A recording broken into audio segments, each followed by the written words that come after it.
Salomo selalu menggunakan nama Bapaknya sebagai garansi untuk bernegosiasi dengan Tuhan.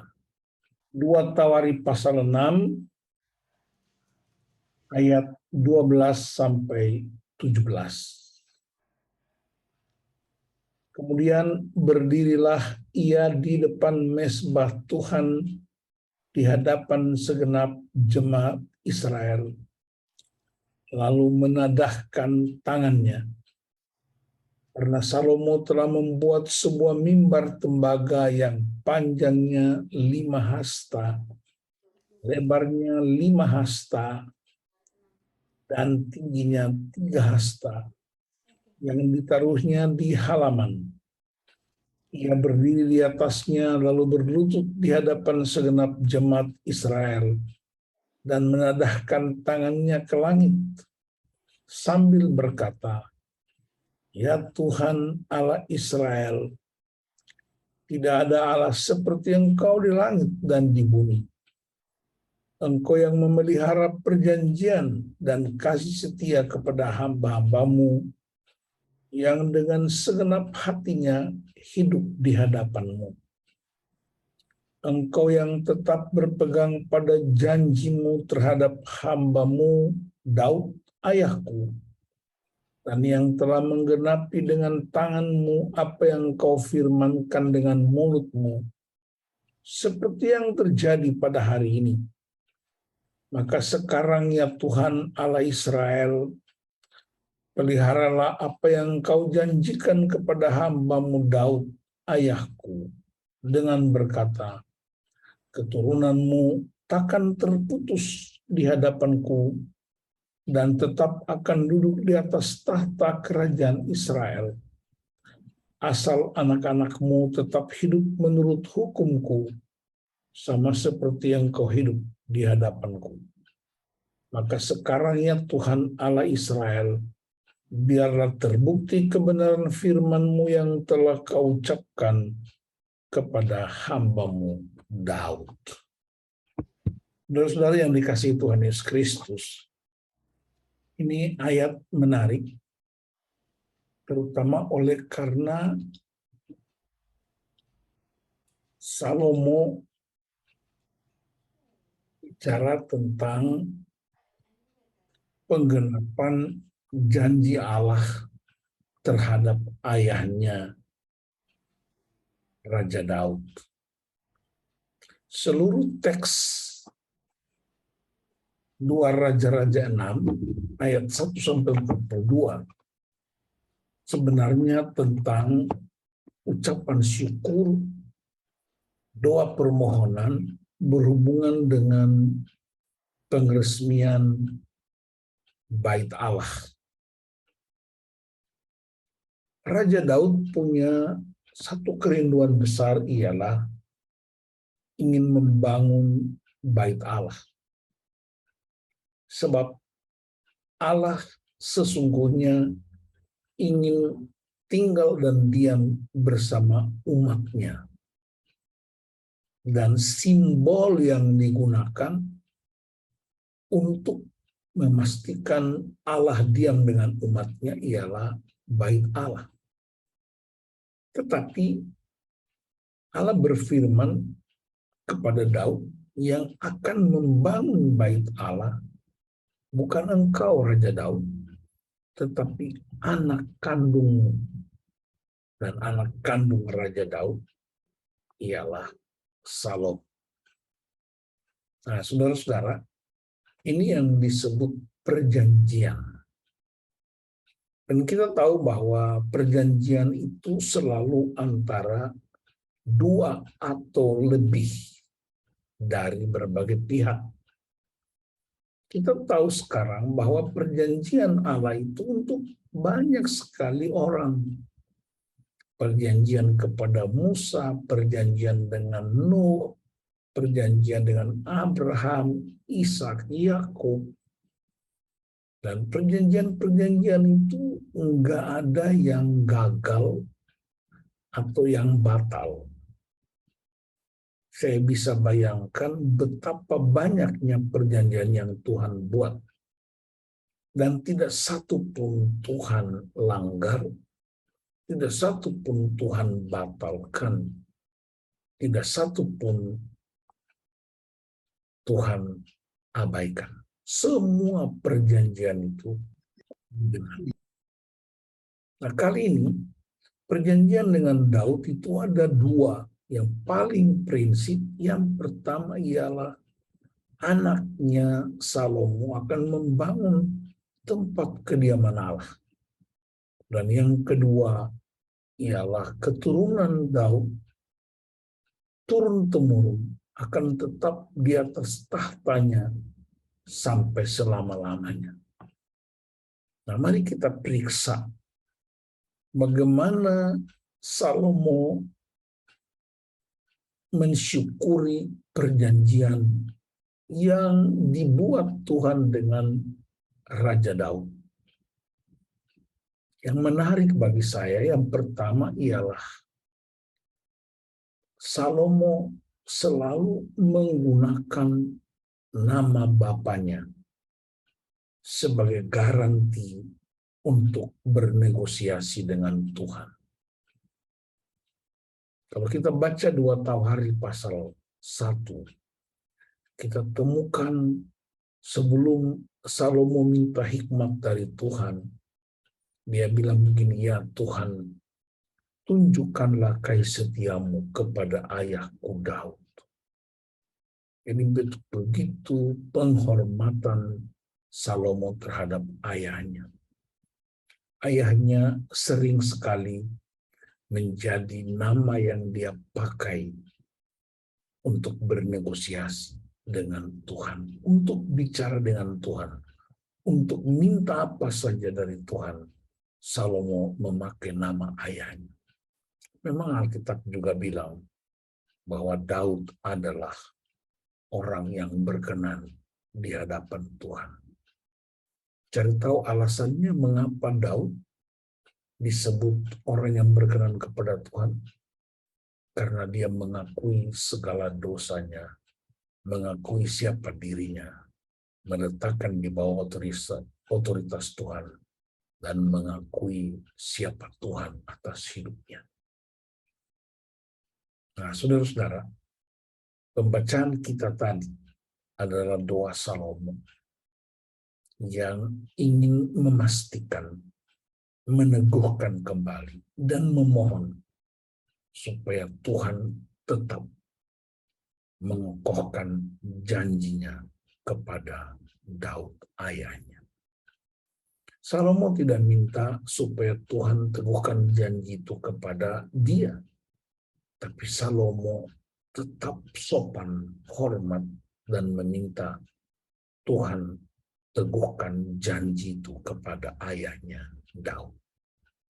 Nah, mari kita perhatikan dalam teks kita bagaimana Salomo berespons terhadap pembangunan itu, pengeresmiannya, dan kedaulatan Tuhan atas janjinya. Yang pertama, ayat 1-11 dalam 2 Tawari 6, itu Salomo merefleksikan perjalanan hidupnya. Dia menarik peristiwa-peristiwa di belakangnya, pengalaman-pengalamannya. Dia seolah-olah melihat ke belakang. Dia ingat bagaimana Tuhan telah memilih dia untuk membangun bait suci.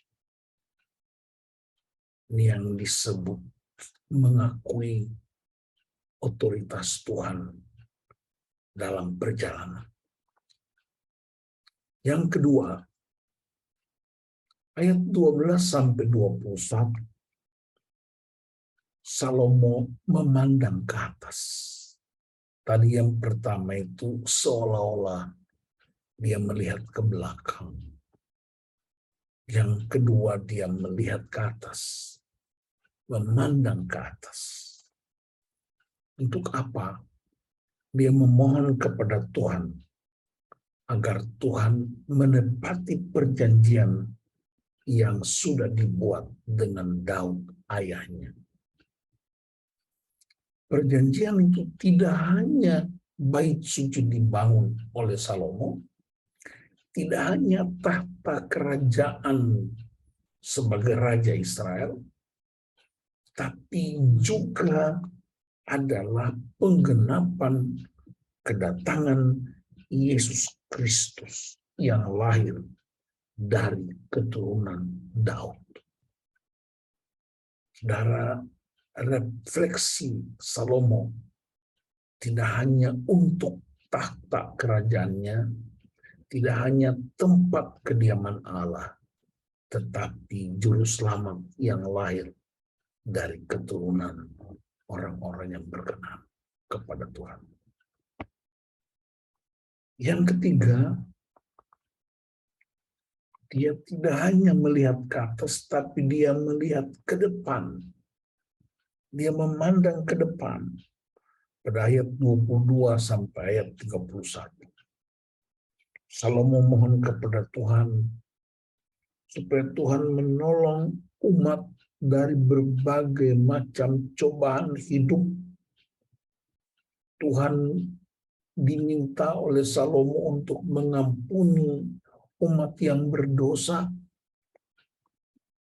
Ketika umat itu datang kepada Tuhan di bait Allah, ketika mereka memandang ke bait Allah, ketika mereka berdoa kepada Tuhan, mereka mendapat pengampunan dari Tuhan. Jadi saudara, perhatikan urut-urutan pola bagaimana Salomo berespons terhadap semua yang dia alami. Yang keempat, ayat 32 sampai 35. Salomo melihat ke sekeliling. Ingat ya, pertama dia lihat ke belakang. Yang kedua dia lihat ke atas. Yang ketiga dia lihat ke depan. Yang keempat dia lihat ke sekeliling. Dia memohon kepada Tuhan supaya Tuhan menolong bangsa-bangsa yang datang menyembah Tuhan di bait Allah. Dan Yesaya 56 ayat 7 berkata, rumahku menjadi rumah doa bagi segala bangsa. Salomo berdoa supaya segala bangsa datang ke bait Allah untuk menggenapkan janji Allah kepada Abraham, yaitu melalui Israel. Segala bangsa di muka bumi ini dapat menerima berkat. Dalam Kejadian 12 ayat 1-3 yang dikenal dengan istilah messianic blessing. Janji keselamatan bagi bangsa-bangsa. Dan itu dijanjikan melalui keturunan Abraham dan digenapi di dalam peristiwa Salomo.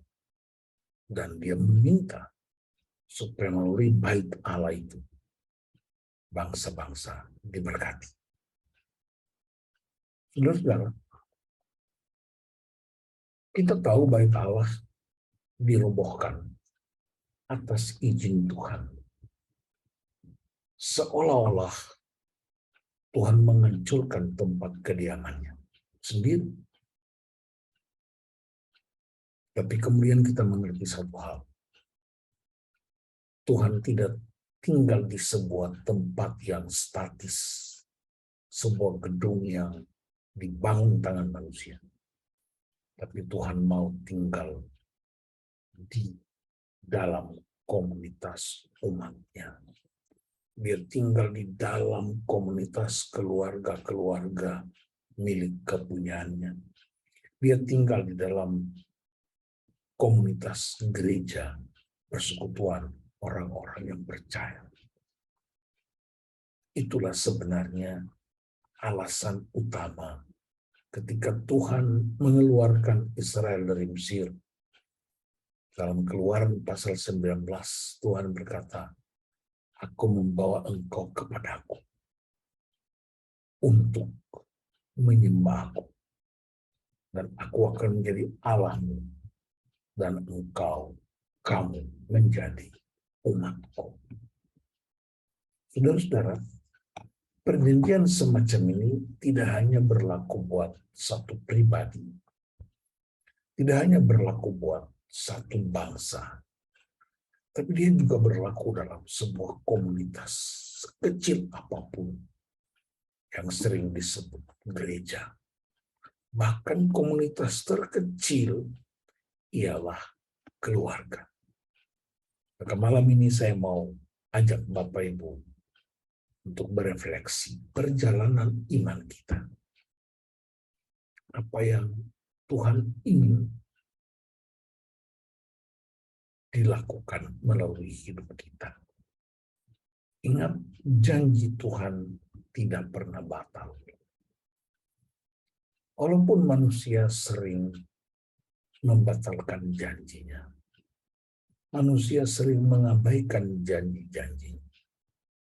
Maka mungkin saja janji suami istri sering sekali diabaikan, janji orang tua dengan anak, janji pelayan dengan umat bisa gagal. Tetapi janji Tuhan tidak pernah gagal, tidak pernah batal. Kita bisa lari dari janji Tuhan, tapi janji Tuhan tidak pernah gagal dan batal. Karena itu, pertama kita periksa perjalanan iman kita. Apa yang ingin Tuhan menyatakan melalui hidup kita. Yang kedua, mari kita terus membangun hubungan tidak hanya dengan komunitas kita, tidak hanya dengan Tuhan, tapi kita pastikan bahwa ada garansi. Saya suka dengan ayat itu. Ya Tuhan, tunjukkanlah kasih setiamu kepada ayahku Daud. Saya membayangkan dan berdoa dan berharap pada titik-titik tertentu anak-anak saya akan menggunakan nama saya untuk bernegosiasi dengan Tuhan.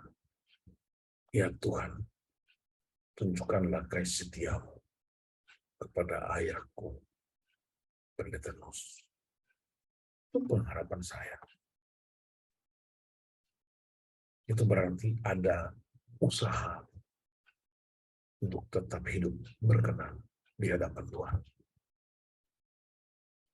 Yang kedua, tempat ibadah bisa diubah, bahkan pernah dibongkar, dihancurkan. Tetapi tubuh kita, komunitas kita, keluarga kita, sesungguhnya adalah tempat kediaman Allah yang sangat dahsyat di muka bumi. Yang ketiga, warisan yang hendak dan lanjutkan. Warisan yang paling dahsyat ialah menceritakan siapa Tuhan buat anak cucu kita, buat generasi-generasi kita. Dari sana memang Kristus cuma satu. Dia lahir dari keturunan Daud. Dan bukankah kita adalah anak-anak perjanjian dalam garis keturunan Abraham, keturunan Daud, sampai dengan hari ini.